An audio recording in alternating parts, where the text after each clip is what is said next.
Hello dear students, कैसे हैं आप सभी। तो चलिए हम लोग कुछ जीके क्वेश्चंस यहाँ पे सॉल्व करेंगे। देखिए यहाँ पे आप टॉप 30 जीके क्वेश्चंस देखने वाले हैं और आपको बहुत अच्छे से मालूम है कि जीके के क्वेश्चंस आपको लगभग हर एक कॉम्पिटिटिव एग्ज़ाम में देखने को मिलते हैं। ठीक है, तो आप किसी भी एग्ज़ाम की अगर गवर्नमेंट एग्ज़ाम की तैयारी कर रहे हैं तो जीके के क्वेश्चंस कितने ज़्यादा इंपॉर्टेंट है आपको बेहतर पता है, ये बताने की ज़रूरत नहीं है। तो चलिए हम लोग कुछ यहाँ पे जीके क्वेश्चंस को सॉल्व करेंगे, पढ़ेंगे। चलिए शुरुआत करते हैं आज के पहले क्वेश्चन से। पहला क्वेश्चन देखिए क्या कह रहा है कि सही मिलान करने की बात कर रहा है। यहाँ पे कुछ तारीख दी हुई है और कह रहा है कि उस दिन क्या ये दिवस मनाए जाते हैं, ये डे मनाए जाते हैं। तो देखिए 8, यहाँ पहली बात आपको करना क्या है, सही मिलान करना है। यहाँ पे कौन सा सही मिलान हुआ है, तो 8 मई को क्या विश्व स्वास्थ्य दिवस मनाते हैं, 1 मई को विश्व साक्षरता दिवस मनाते हैं, 17 मई को विश्व दूरसंचार दिवस मनाते हैं और 5 जून को विश्व ओजोन दिवस मनाते हैं। इनमें से कौन सा राइट ऑप्शन होगा।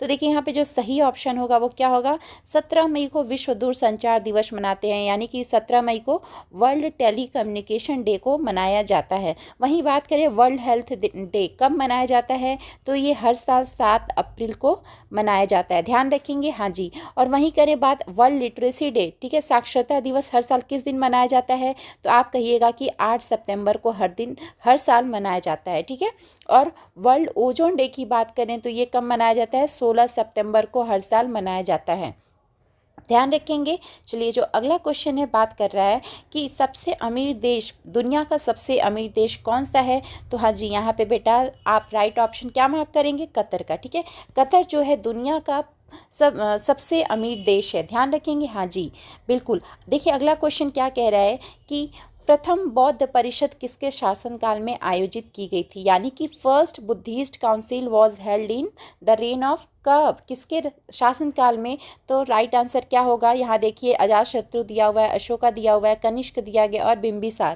तो देखिए राइट ऑप्शन क्या होगा, जो अजातशत्रु के समय क्या हुआ था, पहला बुद्धिस्ट काउंसिल को यहाँ पे हेल्ड किया गया था अजातशत्रु जी के दौरान। ठीक है, देखिए यहाँ पे पूछ रहा है कि लॉर्ड बुद्धा का जन्म कहाँ हुआ था। ठीक है ना, यहाँ पे कुछ जगहों के नाम है, पूछ रहा है कहाँ हुआ था, वैशाली, पाटलिपुत्र, लुम्बिनी और बोध गया। तो ध्यान रखिएगा लुम्बिनी में इनका जन्म हुआ था। ठीक है ना, और बोध गया में इन्हें क्या हुआ था, पहली बार इनको कहते हैं अपने बुद्धि का जो कहते हैं इनको ज्ञान हुआ था। ठीक है ना, इनको ज्ञान हुआ था कहाँ पे, बोध गया में इनको ज्ञान हुआ था और उन्होंने पहली बार अपने शिष्यों को वहीं पे, वहाँ पे नहीं, उनको ज्ञान तो बोध गया में हुआ था, लेकिन सारनाथ में, बनारस के सारनाथ में इन्होंने पहली बार क्या किया था, अपने जो इनके छात्र थे, ठीक है ना, शिष्यों को इन्होंने ज्ञान दिया था। ठीक है, चलिए तो देखिए यहाँ पे क्या आपने देखा कि लुम्बिनी में इनका जन्म हुआ था। ठीक है, देखिए अगला क्वेश्चन क्या कह रहा है कि मंदिरों और ब्राह्मणों को गांवों का सबसे बड़ा अनुदान किस शासक वंश द्वारा दिया गया। ठीक है ना, मतलब कि सबसे ज़्यादा कब दान मिला, किसको, ब्राह्मणों को और मंदिरों को। ठीक है ना, किस शासनकाल, किसके शासनकाल में सबसे ज़्यादा दान देखने को मिला ब्राह्मणों और मंदिरों को। तो यहाँ जो राइट ऑप्शन होगा गुप्त वंश होगा। ठीक है, ध्यान रखेंगे। हाँ जी ध्यान रखिएगा। आगे देखिए अगला क्वेश्चन कह रहा है कि आदि ग्रंथ is the religious book of, आदि ग्रंथ धार्मिक पुस्तक है किसका, पारसी, सिख, हिंदू, बौद्ध, किसका ये धार्मिक पुस्तक माना जाता है। तो आप क्या कहेंगे, तो ये सिख लोगों का ये धार्मिक पुस्तक है। क्या आदि ग्रंथ किसका धार्मिक पुस्तक है, तो ये सिख लोगों का धार्मिक पुस्तक है। ठीक है, देखिए पूछा जा रहा है कि गणराज्य भारत के प्रथम राष्ट्रपति, ठीक है, क्या मतलब यहाँ पे रिपब्लिक इंडिया के पहले प्रेसिडेंट, ठीक है ना, राष्ट्रपति की बात हो रही है, आज़ादी के बाद पहले राष्ट्रपति कौन, तो कौन थे, तो डॉक्टर राजेंद्र प्रसाद जी थे, ध्यान रखेंगे। हाँ जी बिल्कुल ध्यान रखिएगा। अगला देखिए जो क्वेश्चन पूछ रहा है कि फ्रांसीसी क्रांति किस वर्ष हुई थी, French revolution took place in the year, कब फ्रांसीसी क्रांति हुई थी। तो यहाँ पे देखिए क्या क्या ऑप्शन दिया हुआ है, ज़रा ध्यान से देखिएगा बेटा। यहाँ पे 1647 है, 1729 है और 1775 है और 1789 है। तो देखिए जो राइट ऑप्शन होगा क्या होगा, 1789 में फ्रेंच रिवॉल्यूशन होता है। ठीक है, चलिए अगला देखिए क्या कह रहा है क्वेश्चन कि सिंधु लोगों ने सबसे पहले किस धातु का इस्तेमाल किया था, किस मेटल का यूज़ किया था इंडस के लोगों ने। तो देखिए यहाँ पे सोना, चांदी, टीन, तांबा ये ऑप्शन में है। तो देखिए बाकी के सारे ऑप्शंस गलत होंगे। तांबा का उपयोग उन लोगों ने पहली बार किया था सिंधु सभ्यता के लोगों ने। ठीक है, तो कॉपर यानी तांबा का नाम आप ध्यान रखिएगा। अगला क्वेश्चन देखिए क्या कह रहा है कि निम्नलिखित में से कौन सा क्षेत्र अशोक के साम्राज्य का हिस्सा नहीं था। ठीक है, which of the following reasons did not form the part of Ashoka's empire. तो देखिए कौन सा हिस्सा नहीं था इनके राज्य का, तो यहाँ पे देखिए ऑप्शन में है तक्षशिला, कन्नौज, कश्मीर और मद्रास। तो यहाँ राइट ऑप्शन क्या होगा बेटा, मद्रास होगा। मद्रास इनके साम्राज्य का हिस्सा नहीं था। किसके, अशोक के साम्राज्य का हिस्सा मद्रास नहीं था, ध्यान रखेंगे बिल्कुल। अगला देखिए क्वेश्चन क्या कह रहा है कि भारत में प्रथम अफगान शासन का संस्थापक कौन था। यहाँ बात किसकी हो रही है, मुगल की नहीं हो रही है, ठीक है ना, यहाँ पे किसी और शासन की नहीं हो रही, यहाँ अफगान शासन की बात हो रही है। ठीक है, तो ये आप कहेंगे कि इसके संस्थापक कौन थे। देखिए ये अलग अलग नाम दिए हुए हैं, कौन थे, तो आप कहेंगे बहलोल लोदी। ठीक है ना, बहलोल लोदी अफ़गान शासन के संस्थापक थे। ठीक है, और देखिए इब्राहिम लोदी होता है, इसी से बाबर की लड़ाई होती है। ठीक है ना, और क्या होता है यहाँ पे ये बाबर की लड़ाई होती है और फिर ये हार जाता है, मारा जाता है। ठीक है ना, चलिए बताइएगा जो बाबर और इब्राहिम की लड़ाई होती है कौन सा, किस बैटल के नाम से फेमस है, बताइएगा बेटा किस बैटल के नाम से ये फेमस है। ठीक है, बहुत ही इंपॉर्टेंट है। देखिए अगला क्वेश्चन क्या कह रहा है कि Indus valley houses were built of, मतलब सिंधु घाटी के घर किससे बने हुए थे। ठीक है, ऑप्शन है बांस, लकड़ी, ईंटें और पत्थर। तो किससे बने हुए थे, आप क्या कहेंगे, तो ईंटे के बने हुए थे। ठीक है ना, यहाँ पे ध्यान रखिएगा सिंधु घाटी के घर ईंटे से बने हुए थे, कच्चे ईंटे से बने हुए थे। ठीक है, चलिए अगला क्वेश्चन कह रहा है कि महान अक्टूबर समाजवादी क्रांति किस वर्ष हुई थी। ठीक है, ग्रेट अक्टूबर सोशलिस्ट रिवॉल्यूशन यानी कि महान अक्टूबर समाजवादी क्रांति किस वर्ष हुई थी, तो आप कहिएगा यहाँ पे 1917 में हुई थी। बेटा एकदम ध्यान रखिएगा 1917 में अक्टूबर समाजवादी क्रांति हुई थी। ठीक है ना, चलिए अगर आपसे कहा जाए कि दुनिया की सबसे बड़ी झील कौन सी है, तो आप अपना दिमाग लगाएंगे और कहेंगे ये सी दिया हुआ है ना, सागर, इसको तो सबसे पहले काटो। हम एलिमिनेशन करेंगे और एलिमिनेशन में हमने दिमाग लगा लिया कि सी को पहले काटो, सागर को, क्योंकि बात हो रही है झील की, तो आप यहाँ पे बेटा सबसे पहले गलत हो जाएंगे। ठीक है ना, देखिए ये सागर तो है लेकिन सबसे इसके नाम में सागर आता है, लेकिन सबसे बड़ी झील यही है दुनिया की। ठीक है, तो कैस्पियन सी दुनिया की सबसे बड़ी झील है, ध्यान रखिएगा इस चीज़ को। अगला देखिए बात हो रही है कि उपन्यास वॉर एंड पीस। ठीक है, वॉर एंड पीस किसने लिखा, वॉर एंड पीस इस नॉवेल को किसने लिखा है। ऑप्शन में देखिए आपके सामने इतने सारे प्यारे प्यारे नाम हैं, आप क्या कहेंगे, तो देखिए यहाँ पे जो राइट ऑप्शन होगा लियो टॉल्स्टॉय। ठीक है, लियो टॉल्स्टॉय ने लिखा है नॉवेल वॉर एंड पीस। ठीक है, आगे देखिए अगला क्वेश्चन क्या कह रहा है कि which river is the longest in the world, मतलब कि दुनिया, यहाँ देखिए दुनिया होगा, दुनिया की सबसे लंबी नदी कौन सी है, तो आप कहिएगा बेटा ये नील है। ठीक है ना, नील नदी दुनिया की सबसे लंबी नदी है। चलिए अगला क्वेश्चन क्या कह रहा है कि आग बुझाने के लिए किस गैस का इस्तेमाल किया जाता है। बहुत ही बेसिक, बहुत ही कॉमन सा ये आंसर है, क्वेश्चन है, आप बचपन से इसको पढ़ते आ रहे होंगे क्लास 7, 8, 9 से। ठीक है ना, तो किस गैस का इस्तेमाल किया जाता है, तो बताइए किसका किया जाता है, कार्बन डाइऑक्साइड का किया जाता है, CO2 का किया जाता है ना, हाँ जी बिल्कुल किया जाता है। चलिए यहाँ पे देखिए पूछ रहा है कि निम्नलिखित में से कौन सा ग्रह,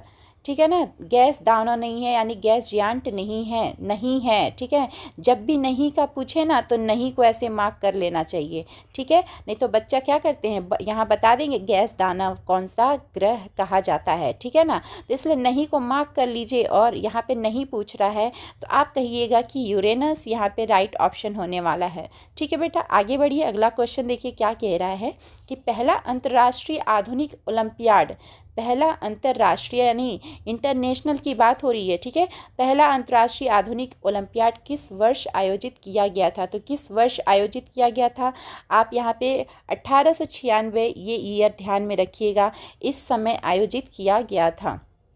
अगला क्वेश्चन देखिए क्या कह रहा है कि इनमें से किस विषय के लिए नोबेल पुरस्कार दिया जाता है। ये बहुत ही बेहद ही कॉमन बेसिक सा ये क्वेश्चन है, और आप देखिएगा इससे रिलेटेड जो भी करंट में न्यूज़ रहती है उसको तो बेसिकली ज़रूर पढ़ के जाइएगा, बेशक पढ़िएगा, क्योंकि यहाँ से क्वेश्चन बनने के चांसेस अच्छे खासे रहते हैं। ठीक है, तो देखिए यहाँ पे कहा जा रहा है कि नोबेल पुरस्कार किस किस विषय के लिए दिए जाते हैं, तो ऑप्शन है भौतिकी, रसायन विज्ञान, शरीर क्रिया विज्ञान यानी फिजियोलॉजी, फिजिक्स, केमिस्ट्री, मेडिसिन यानी चिकित्सा, और सभी, उपर्युक्त सभी के लिए। ठीक है, तो देखिए जो राइट ऑप्शन होगा क्या होगा, उपर्युक्त सभी के लिए, यानी कि option number D is the right answer. चलिए अगला क्वेश्चन क्या कह रहा है कि कीट विज्ञान वह विज्ञान है जो अध्ययन करता है, यहाँ पे बात हो रही है एंटोमोलॉजी की। ठीक है ना, entomology is the science that studies, किस बारे में ये अध्ययन करता है, तो बताइएगा। ये देखिए यहाँ पे राइट ऑप्शन होगा, यहाँ से तो आप समझ गए होंगे कीट विज्ञान यानी कीड़ों से रिलेटेड, यहाँ से आप थोड़ा समझिएगा एंटोमोलॉजी यानी इंसेक्ट की ये पढ़ाई कर, इसकी एंटोमोलॉजी मतलब कि इंसेक्ट की पढ़ाई। ठीक है ना, बिल्कुल। देखिए अगला जो क्वेश्चन है क्या कह रहा है कि हिटलर की पार्टी को किस नाम से जाना जाता है, किस नाम से जाना जाता था, तो नाजी, पढ़ा होगा आपने पहले भी। ठीक है, नाजी पार्टी हिटलर की पार्टी हुआ करती थी। देखिए अगला क्वेश्चन कह रहा है कि गैलीलियो किस लिए प्रसिद्ध हैं। ठीक है ना, for which Galileo is famous, तो देखिए यहाँ पे दूरबीन विकसित की। ठीक है, बृहस्पति के 4 उपग्रहों यानी सैटेलाइट की खोज की, और पाया कि पेंडुलम की झूलती गति के परिणाम स्वरूप सुसंगत समय माप होता है, यानी कि swinging motion of pendulum results in consistent time measurement. और लास्ट जो है उपरोक्त सभी, तो यहाँ राइट ऑप्शन क्या होगा बेटा, उपरोक्त सभी। ठीक है ना, ऑल ऑफ द एबव। चलिए यहाँ फिर अगला क्वेश्चन कह रहा है कि when the first Afghan war टूक प्लेस, प्रथम अफगान युद्ध कब हुआ था। ठीक है ना, प्रथम अफगान युद्ध कब हुआ था, तो देखिए यहाँ पे 1848 कट रहा है।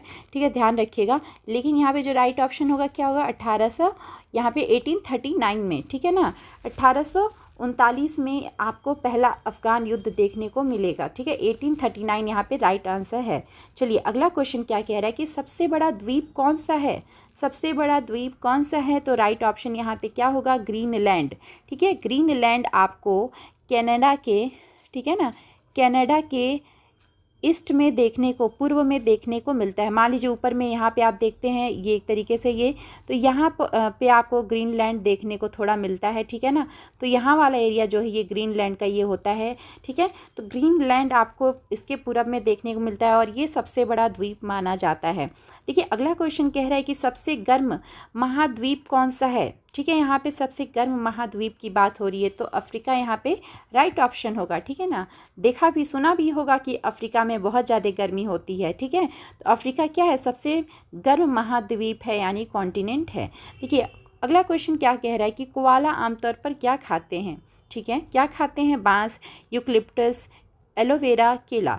देखिए जो राइट ऑप्शन होगा यूकलिप्टस खाते हैं। कोआला क्या खाते हैं, यूकलिप्टस खाते हैं। देखिएगा इनका फोटो बहुत ही प्यारे, बहुत क्यूट लगते हैं। ठीक है ना, अगला क्वेश्चन देखिए क्या कह रहा है कि पृथ्वी का फेफड़ा किसे माना जाता है, पृथ्वी का फेफड़ा किसे माना जाता है, लंग ऑफ द अर्थ। तो यहाँ ध्यान रखिएगा बेटा, अमेज़ॉन रेन फॉरेस्ट को पृथ्वी का फेफड़ा माना जाता है। बहुत ही बेसिक से ये क्वेश्चंस हैं, आप यहाँ से सीखिए, पढ़िए और ध्यान में रखिए। बेसिक क्वेश्चंस गलत नहीं होने चाहिए। और आप किसी भी एग्ज़ाम की तैयारी कर रहे हैं, पेपर देने जा रहे हैं, आप देखेंगे बेसिक क्वेश्चंस बच्चे क्या करते हैं, गलत करते हैं और वहीं कट ऑफ से बाहर होने लगते हैं। बेसिक क्वेश्चंस तो बिल्कुल भी गलत नहीं होने चाहिए। देखिए अगला क्वेश्चन क्या कह रहा है, ये भी एक नॉवेल की बात हो रही है कि ग्रेट गैट्सबी, ठीक है ना, ग्रेट गैट्सबी उपन्यास किसने लिखा। तो देखिए यहाँ पे ऑप्शन में आपके सामने ये तो नाम दिए हुए हैं, तो यहाँ पे जो राइट ऑप्शन होगा एफ स्कॉट फिट्ज़जेराल्ड। ठीक है ना, ये इन्होंने ग्रेट गैट्सबी नामक की उपन्यास लिखा। अगला क्वेश्चन देखिए क्या कह रहा है कि कौन सा देश कॉफ़ी का सबसे बड़ा उत्पादक है। यहाँ पे कॉफ़ी की बात हो रही है, सबसे बड़ा इसका प्रोड्यूसर कौन सा कंट्री है, कॉफ़ी का सबसे बड़ा उत्पादक कौन सा देश है, तो आप कहिएगा ब्राज़ील सबसे बड़ा उत्पादक देश है। ठीक है बेटा, आज हम लोगों ने 30 क्वेश्चंस जीके के देखे। ठीक है, बहुत अच्छे से हमने देखा, समझा। चलिए इसको ध्यान में रखिएगा और अगर कोई डाउट हो तो आप कमेंट बॉक्स में ज़रूर राइट करिएगा। ठीक है ना, अपने मैसेज को यहाँ पे डालिएगा। तो मिलते हैं अगले वीडियो में, तब तक अपना ध्यान रखिएगा, अच्छे से रहिएगा, खुश रहिएगा और तैयारी करते रहिएगा। जय हिंद।